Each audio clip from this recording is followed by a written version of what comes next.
lagu tentang Indonesia. Silakan berdiri.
Energi listrik dengan kerjasama Indonesia di Asia, di ASEAN di bidang apa? Bidang sosial dan budaya. Untuk hari ini kita mempelajari apa yang namanya reklame. Kemudian saling menghormati, menghargai beragam kegiatan ekonomi, profesi atau pekerjaan orang lain. Jadi itu hari ini ya.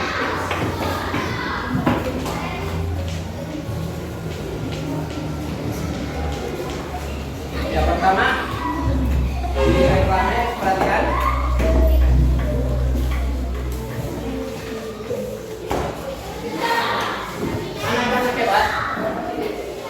Mungkin sudah tidak asing dengan papan reklame. Oh, sudah pernah ya? Papan reklame itu sudah pernah semua papan reklame. Namun sesudah kalian mengetahui apa itu reklame, menurut KBBI, reklame berarti mempublikasikan suatu produk dengan kata-kata dengan gambar menarik. Istilah ini juga dapat diartikan sebagai iklan dalam arti definisinya dalam KBBI menggunakan pemahaman ini sebagai kata, maka reklame dapat diartikan sebagai istilah yang digunakan dalam teknik untuk mempromosikan produk dan layanan dengan font atau gambar yang menarik. Apa saja itu membutuhkan reklame. Sebentar baru kita uraikan satu yang bagaimana namanya reklame. Bentuk iklan biasanya berisi informasi yang sangat detail. Berbagai manfaat produk dan jasa dapat kita lihat dalam iklan. Biasanya kita dapat menemukan konsep iklan dalam teks yang sangat banyak. Kita juga bisa benar-benar akan menemukan iklan dalam bentuk artikel. Selain itu pula, pada prinsipnya iklan juga menggunakan media cetak seperti majalah dan pamflet. Ya, nah sebentar aku jelaskan yang bagaimana pamflet, yang bagaimana baliho, jadi ada sebabnya. Tidak seperti iklan, ukuran huruf reklame lebih terbatas. Ukuran huruf yang dibatasi ini harus digunakan untuk menyampaikan produk atau layanan yang terdaftar dengan benar. Oleh karena itu, media periklanan ini menggunakan gambar dan ukuran huruf yang menarik. Oleh karena itu, media periklanan ini menggunakan gambar dan ukuran huruf yang menarik untuk menyampaikan informasi tentang produk atau layanan yang terdaftar. Inilah yang membuat konten iklan dan reklame menjadi sangat berbeda. Ciri-ciri reklame, maksudnya yang bagaimana yang namanya reklame itu? Jadi ada apa? Ciri-cirinya ya, punya bentuk huruf. Pertama, menggunakan gambar yang menarik. Kemudian kedua, slogan jelas dan mudah dimengerti. Ketiga, bahasa baik dan menarik dengan ukuran huruf yang sesuai. Berikut, tata letak gambar dan tulisan baik. Ya, jadi peletakan gambarnya dan tulisannya disesuaikan ya. Kemudian gunanya reklame itu apa? Pertama, memberikan informasi kepada publik mengenai suatu merek produk layanan jasa dan informasi umum lainnya yang bersifat kemasyarakatan atau tentang pasangan pemilu. Sampai jual, makanya perlu reklame supaya masyarakat itu berpengaruh untuk membeli atau menggunakan produk kayak kita apa atau layanan jasa yang ditawarkan. Kemudian memberi kesan positif pada masyarakat terhadap produk, barang dan jasa yang ditawarkan. Bagaimana maksudnya? Memberi kesan positif. Ya, maksudnya dia ada kesan yang baik pada masyarakat terhadap produk atau jasa yang ditawarkan. Kemudian memberikan kepuasan pada konsumen terhadap produk, barang dan jasa tersebut. Bagaimana maksudnya? Memberikan kepuasan pada konsumen terhadap produk, barang dan jasa tersebut. Bagaimana? Jadi kalau misalnya jual kue, jual baju, yang dijual itu yang bagus. Hah? Iya, supaya konsumen itu puas, orang pembelinya itu puas.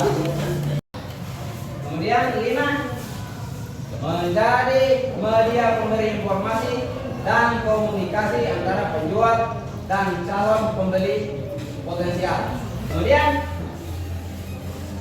mengajak publik atau orang banyak untuk mengikuti dan mentaati peraturan atau peringatan sesuai himbauan pemerintah. Kemudian 7, meningkatkan kesadaran masyarakat mengenai informasi yang disampaikan dalam reklame.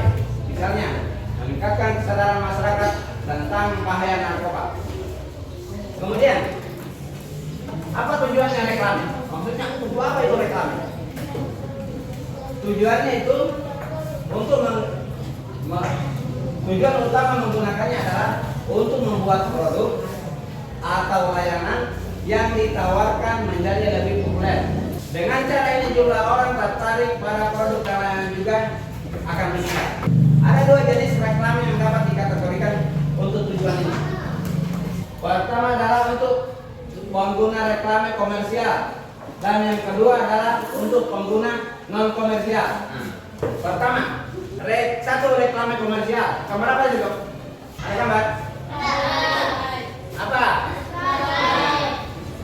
Itu apa? Obat apa?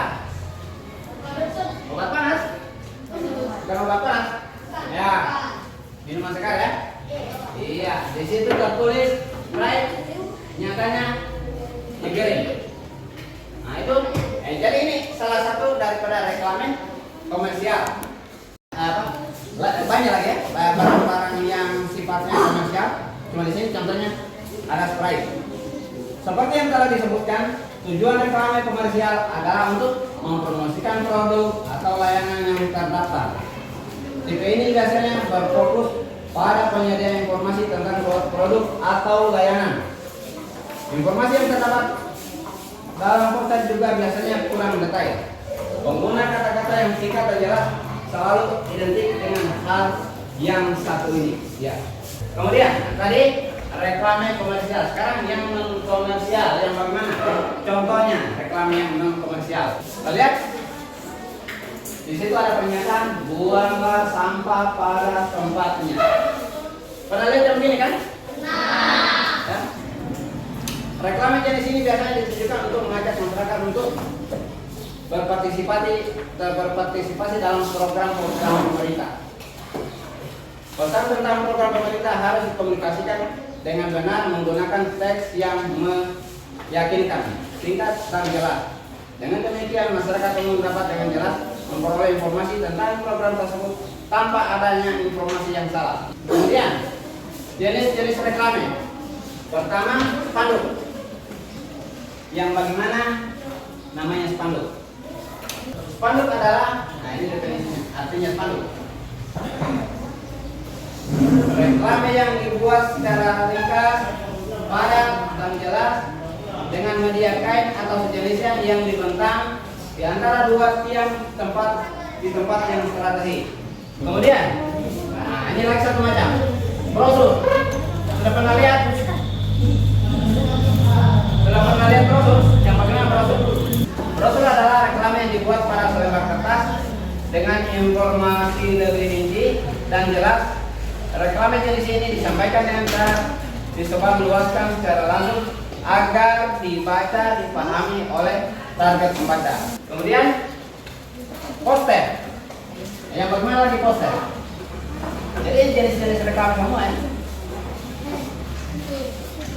Di situ tertulis banyak membaca buku semakin berilmu.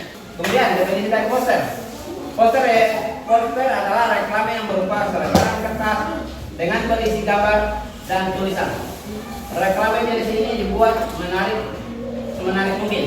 Untuk penyebarannya, poster ditempel di tempat-tempat umum yang strategis dan mudah dijangkau oleh publik. Ya, itu ya. Kemudian, baliho. Baliho adalah reklame yang berisi gambar atau tulisan yang menarik dan informatif dengan ukuran besar. Baliho dipasang di tempat umum dan strategi menggunakan tiang besar, kuat dan semi permanen. Billboard adalah jenis reklame yang berisi gambar atau tulisan yang menarik dan informatif dengan ukuran besar, seperti baliho. Hanya saja reklame jenis ini ditempatkan pada atap dinding, toko atau instansi tertentu dengan sifat permanen. Nah, kalau yang namanya billboard ini permanen ya, bisa dipasang pada atap dinding toko atau instansi-instansi tertentu.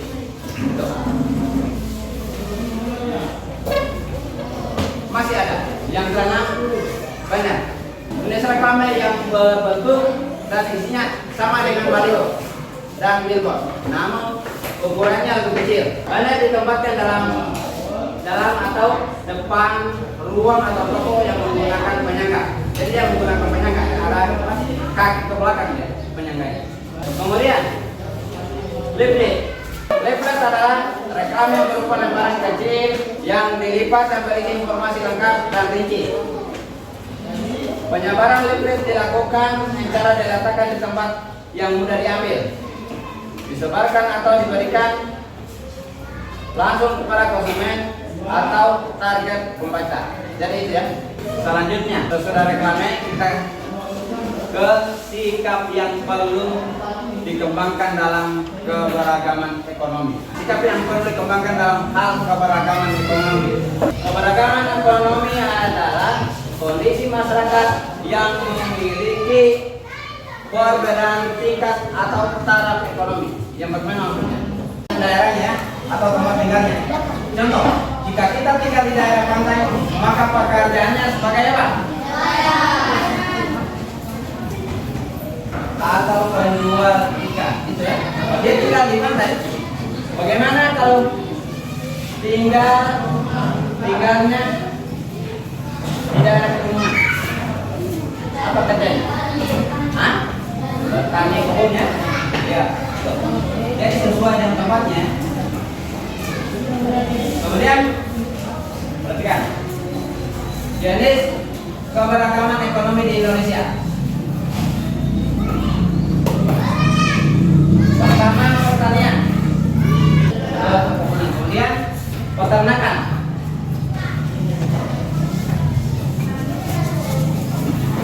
perikanan, kehutanan. Nah, kapan-kapan siapa tahu ada bahan tambahan yang bisa diolah jadi bisa ada tambahan. Kalau kehutanan, ya. Kehutanan ada apa? Belum ada ya. Kemudian industri, yang bagaimana namanya industri? Ada industri. Industri itu maksudnya dari bahan pokok dari bahan jadi. Kemudian perdagangan. Iya, di bidang perdagangan maksudnya apa? Di orang menjual, orang jualan atau menjajakan apa saja itu termasuk yang perdagangan. Kemudian permasalahan, ya. Permasalahan apa saja dalam keberagaman ekonomi. Tetap ada masalah ya, yang ditimbulkan oleh dari keberagaman ekonomi. Hal ini mengakibatkan timbulnya berbagai permasalahan di bidang ekonomi. Kemiskinan terjadi ya. Artinya tidak punya pendapatan tertentu. Kemudian kecemburuan sosial. Yang bagaimana kan namanya kecemburuan sosial? Kecemburuan sosial itu ada yang miskin, ada yang kaya, kemudian ada kan berbentuk bantuan ya. Biasanya kalau yang taraf ekonominya agak rendah, kayaknya seperti orang yang kaya, termasuk kecemburuan sosial. Sosial itu orang banyak masyarakat. Kemudian kesenjangan, ya, itulah secara hubungan itu terkait kecemburuan sosial dan kesenjangan sosial. Mana lagi?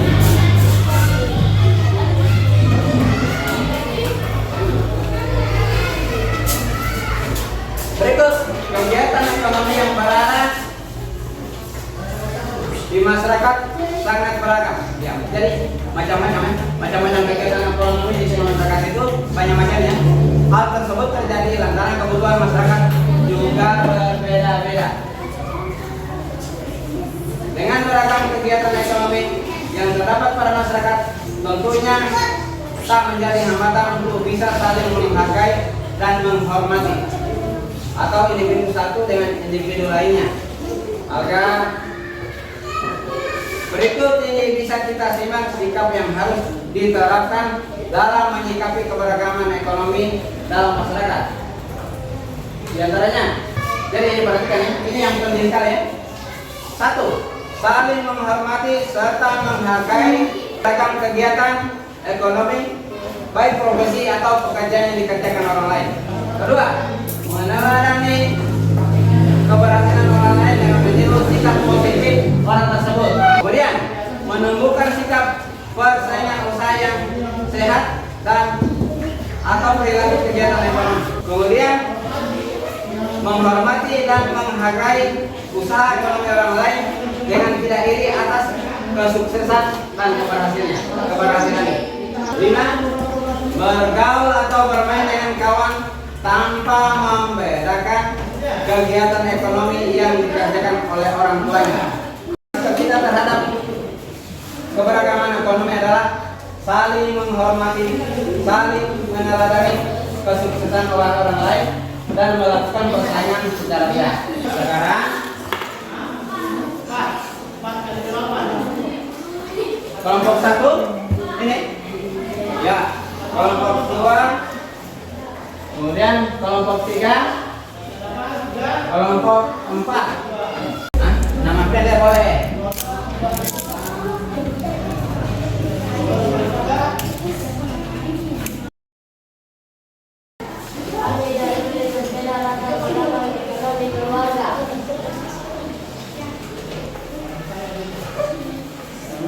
Apa perbedaan terlihat antara Ani dan Dwi? Apa jawabannya itu?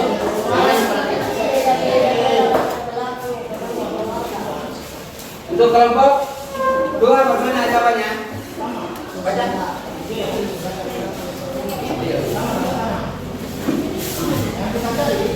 Yang lain perhatikan.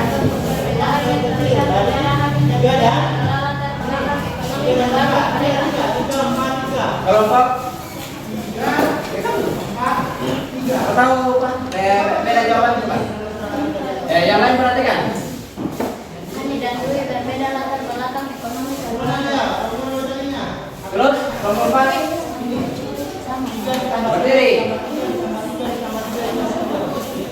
Ya, baca. Yang lain perhatikan.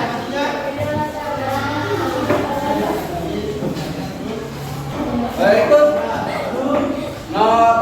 kelompok 3 lagi. Untuk nomor 2, untuk sikap yang harus diterapkan untuk menyikapi keberagaman ekonomi. Yang lain dengan kelompok 1 perhatikan. Jawaban. Ya. Menghargai dan mau belajar dari orang lain yang kondisi perekonomiannya jauh lebih menguntungkan. Untuk kelompok 2. Ya. Menghargai keberhasilan orang lain dalam meniru sikap positif orang tersebut. Oke. Kelompok 4.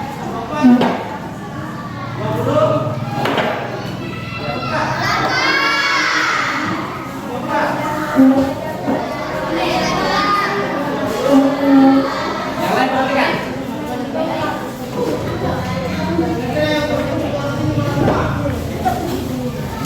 Ya, nah sekarang berbeda antara kehidupan mereka ya. Kemudian sikap yang harus diterapkan dalam menyikapi keberagaman ekonomi dalam masyarakat. Pertama apa?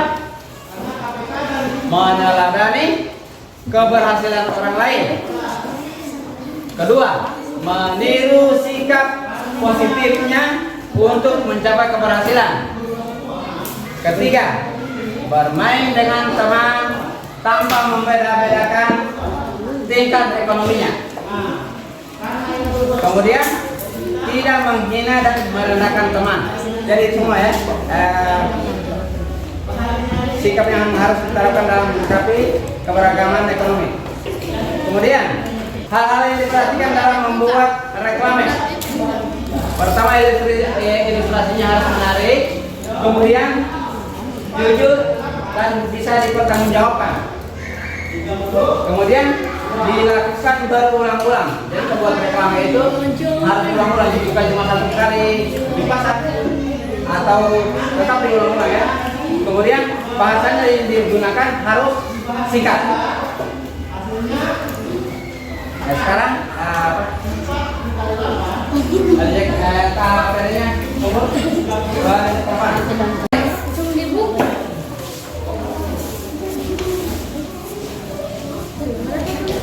Kelompok 4 umur. Ya umur aja tuh.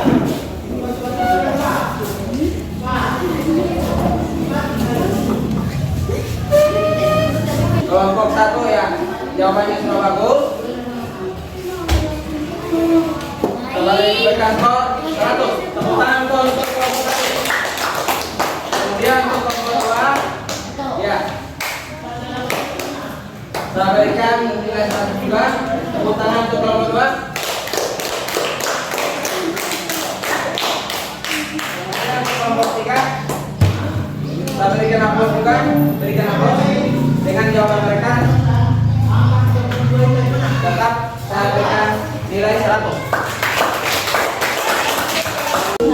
Tetap belajar yang tekun di rumah ya. Karena besok kita akan belajar lagi yang materi tentang Pancasilat dan berbagai macam permainan. Dan sebelum kita akhiri pertemuan kita ini, mari kita sama-sama membaca doa ikhlas. Ya, doa ikhlas.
Jangan senang si ada sikap-sikap